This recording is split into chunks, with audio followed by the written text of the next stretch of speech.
Hey guys, in today's video I want to go over a very educational pre-endgame position that arose in one of my recent Scrabble lessons.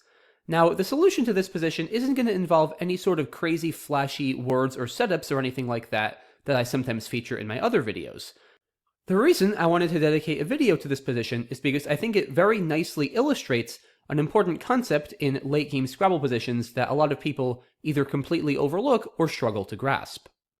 Now, in this position, my student and I were teaming up against Hastybot on Moogles, and it was our turn holding a rack of LLOPTV blank. As you guys can see on the right, we're currently down by 32 points, trailing 358 to 390, and there is one tile left in the bag. From our perspective, we know that the remaining unseen tiles are C, D, E, E, N, Q, R, T. So with one tile in the bag out of these 8, that means that 7 of these 8 tiles are going to be on Hastybot's rack, and 1 of these 8 tiles is going to be in the bag. Where this gets interesting is we have no idea what that one tile is in the bag, and thus what we're going to draw after we make our play. The unseen tile pool is very interesting in that there are a bunch of good bingo tiles and the often troublesome Q. In fact, in this existing position, if the Q is in the bag, Hastybot with the remaining tiles of C, D, E, E, N, R, T is actually threatening to bingo out with centered through the E in doing this. So that might lead one to the conclusion, well, maybe we should block in case we draw the Q. So that leads to the idea, maybe play something like Lev, stopping Hastybot from bingoing if it has a bingo, and leaving ourselves a nice leave of LOPT blank. However, the problem with this play is that we're down in this position, and after we score only 12, we're still going to be down 20 points before Hastybot makes its next play. It's true that if we pick up the Q, we'll have blocked Hastybot's bingo, and we'll have several decent Q spots for our Q, with Chi to the blank Iron Troilus for 30, as well as Chi to the Iron Oidea for 21, but the problem is Hastybot's going to be able to just play out in 2, and I'll quickly show that Hastybot will go on and win comfortably. If we indeed draw the Q after Lev, then Hastybot has a plethora of winning plays here.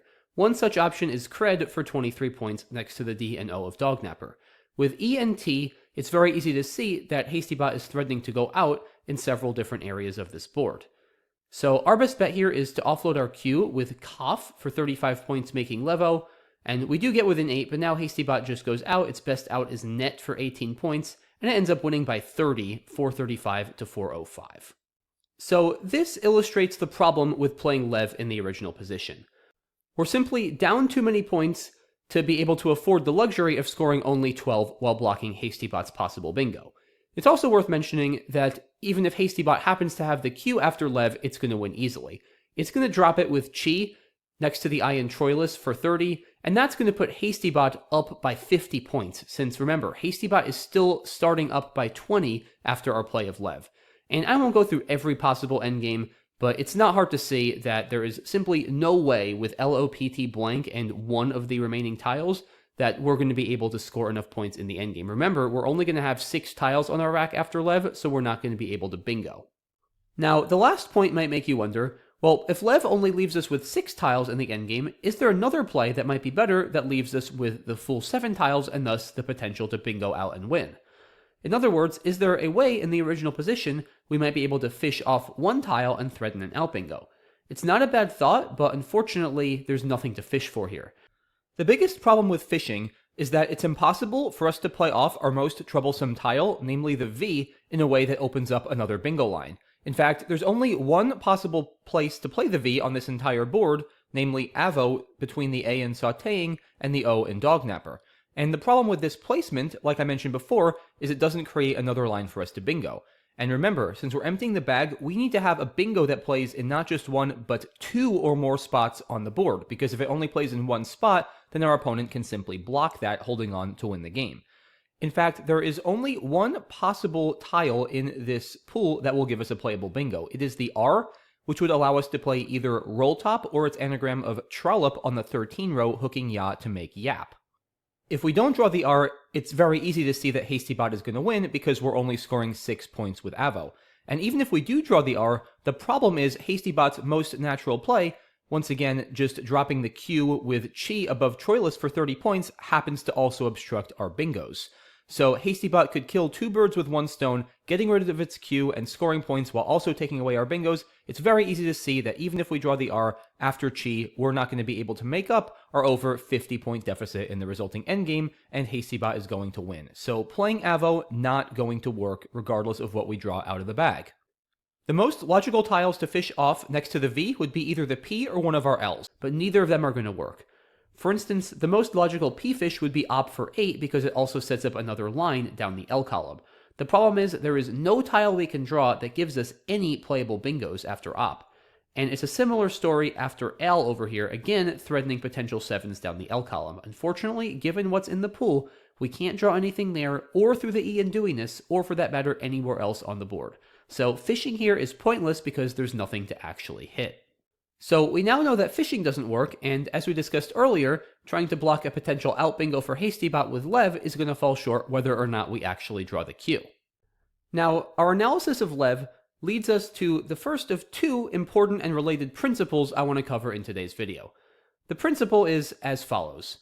If you know regardless of what you do, you're going to lose if a certain thing happens, assume that thing is not going to happen. In this particular position, said thing is us drawing the Q. We at this point know enough to conclude definitively that if we draw the Q, we are going to lose.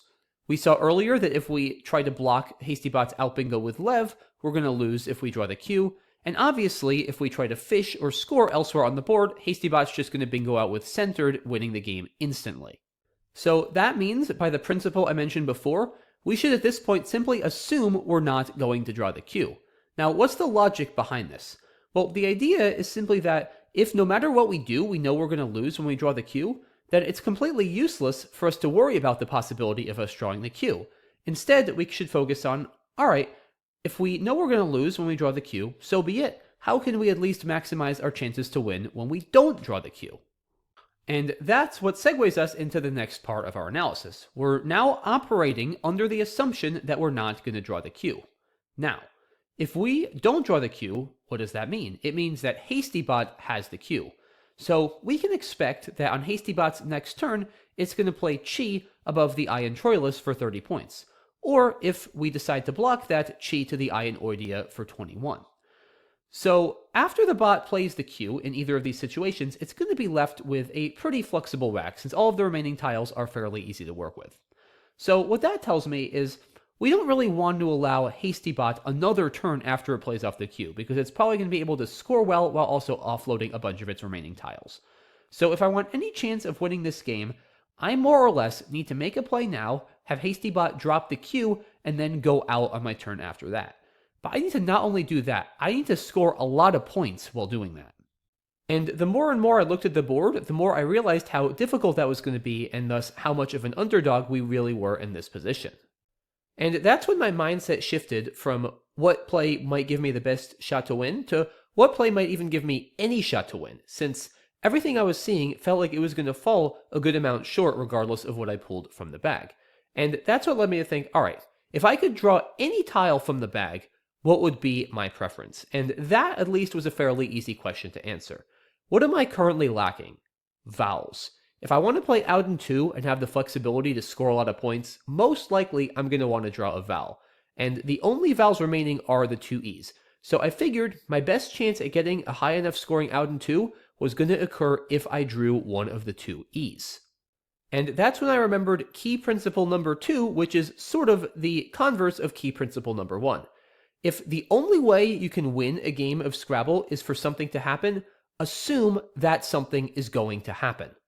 The translation to this position is, if it seems like the only way I can possibly win this game is if I draw an E, then I should literally assume I'm going to draw an E and operate under that assumption. Why? Well, if I don't assume I'm going to draw an E, then I'm by definition assuming I'm going to lose by the original hypothesis. So logically, if I am concluding that I need to draw an E to win, I might as well assume that's going to happen and see if I can find a play that wins under that assumption, because even that is not going to be an easy task. Now my task became trying to figure out how I could get the most points over my next 2 turns, assuming that I was going to have access to an E on my next play. And knowing I was going to draw an E made me a little bit more open to getting rid of my only vowel, namely the O, in this position. Plays like Lev that we were looking at earlier keep the O, which seemed important initially since we weren't necessarily assuming that we were going to draw the E. But now, knowing I have an E coming, again under the assumption, I'm a little bit less hesitant to get rid of my O. And that's when I thought, what if we play Lop over here, which scores 21 points, 9 more than Lev? This at first looked kind of scary because it gives back what seems like a very strong scoring spot down the L column. However, the thing is, Hastybot is not going to be able to use its Q there. And if it decides to overlap with Doc, then I'm going to be able to go out and catch it with the Q on the next turn. I also noticed that if I drew the E, I was actually going to be threatening Valet down the L column, making La, Dal, and Op.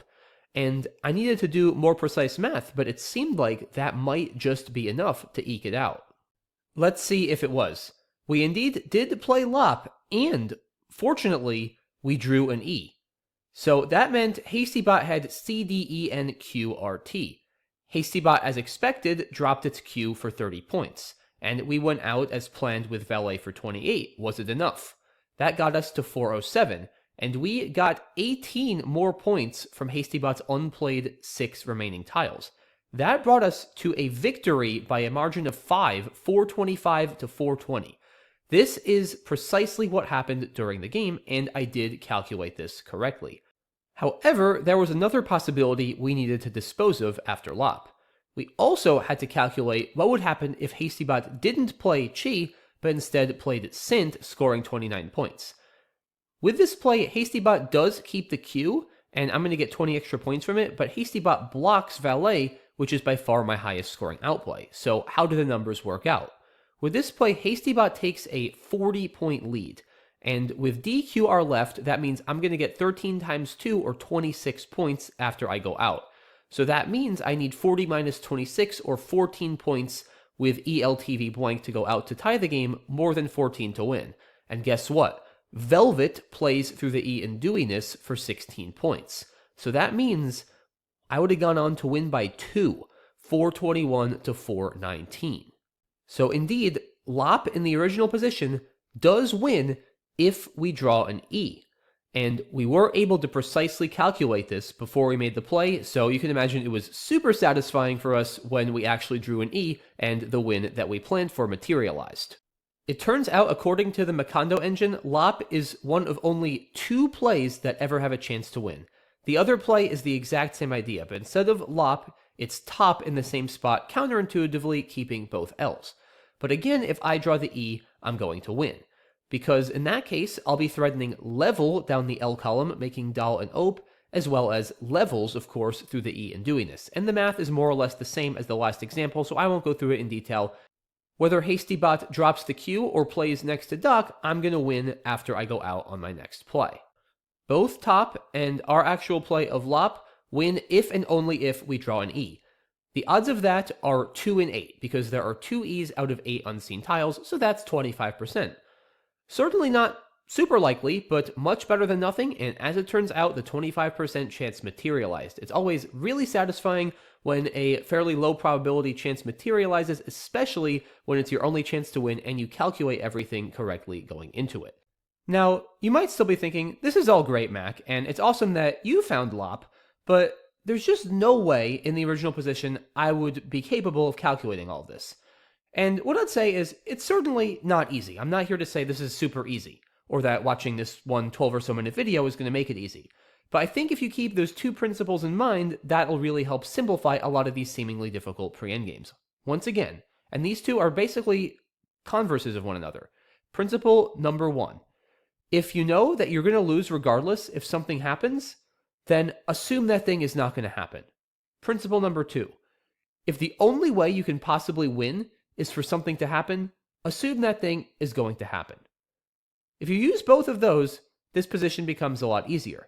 Once you realize that you're sunk, if you draw the Q, you can stop thinking about that and focus on what happens when the bot has the Q.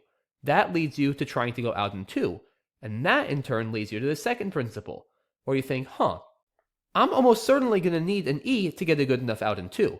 And then you apply the second principle and start assuming you're going to draw an E, And I think at that point, your chances of finding a sequence like lop followed by valet become a lot less slim. Again, I'm not saying that you're definitely going to find stuff like this automatically just from watching this video. I even sometimes miss things like this. It's not easy, but keeping these principles in mind can at least help distill a seemingly overwhelmingly complicated position into a couple more digestible steps.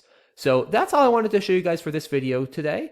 Again, nothing super flashy or exciting, but I think these are some really useful principles that can help a lot as you're becoming a more advanced player and starting to really understand the nitty-gritty of Scrabble pre-endgames, which are notoriously complicated. So I hope you guys enjoyed this and learned something from it. Let me know as always what you think in the comments. Thanks so much for watching and supporting my channel. I really appreciate it, and I will see you all soon for the next video. Bye-bye.